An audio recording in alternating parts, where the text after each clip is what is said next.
Sawubona. Peace and blessings, divine and powerful people, great rising, beautiful, powerful, and divine people. Sawubona. Sawubona and namaste. I see you. The divine in me honors and respects the divine in you. So I'm coming in today with the quick action steps, Keys to SOAR action steps. We are in session. Keys to SOAR is in session. Peace and blessings. Beautiful and powerful people. Give you guys a few minutes to come in and check in. Love to have those quick opportunities to interact and connect on a specific topic. So today's specific topic is walk with your ancestors. Power up in African. Because that's where your power is. Let's talk about this. It's an amazing thing. Hi, my sister. Peace and blessings. Thanks for coming in. So we're talking about power up in African. Wear your cultural attire. Keep your African name. Walk with your ancestors because that's where your power is. Why would they not want you to have your power? They. Who is they? Who is they? We always talk about the matrix. Whatever you want to call it, if you want to call it, systemic oppression, racism, if you want to call it, there's a number of different ways that you can relate to the experience that does not allow you, African, to fully express yourself and maximize your God-given human right to a quality of life, to a good quality of life. So today we're talking about power up in African.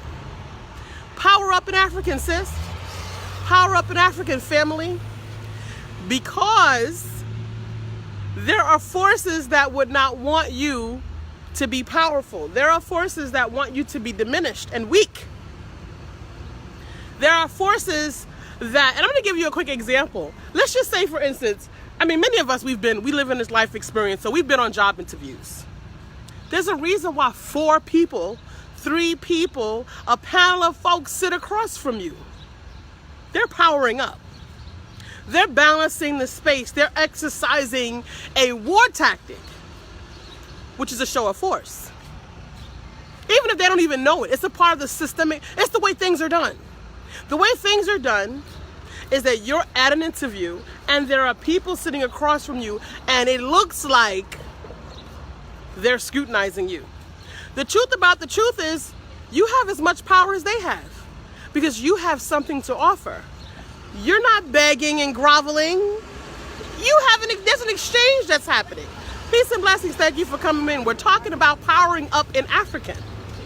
Wear your African attire.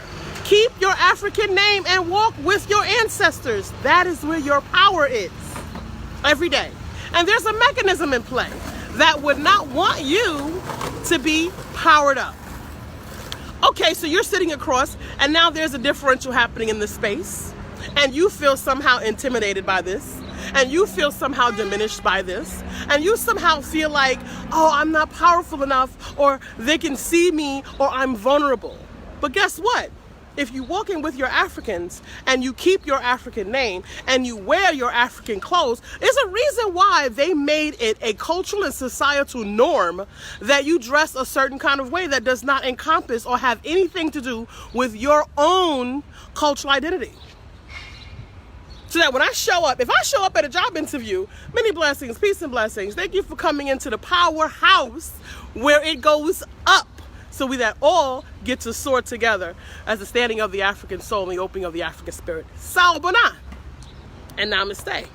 We're talking about powering up in African. There's a reason why the societal norms are such that your African identity is not a part of that narrative. You have to wear a certain type of attire, and everybody is passing this information along.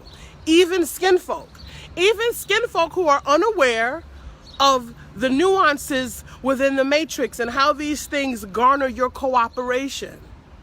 Your identity is not in the part of this conversation. Your cultural presentation is not a part of this conversation. No one created a landscape for you to be able to fully express your African identity, whether in clothing or in aura or in essence. There is nothing in the space that makes room for you. There's nothing in the space that makes room for you. And it's designed that way, to keep you disempowered. Wear your African attire. Walk with your ancestors and keep your African name. In Roots, they beat Toby. They beat Kunta until he became Toby. There's a reason why they wanted to take his name. In the African context, your name has power. It has purpose. It gives you access.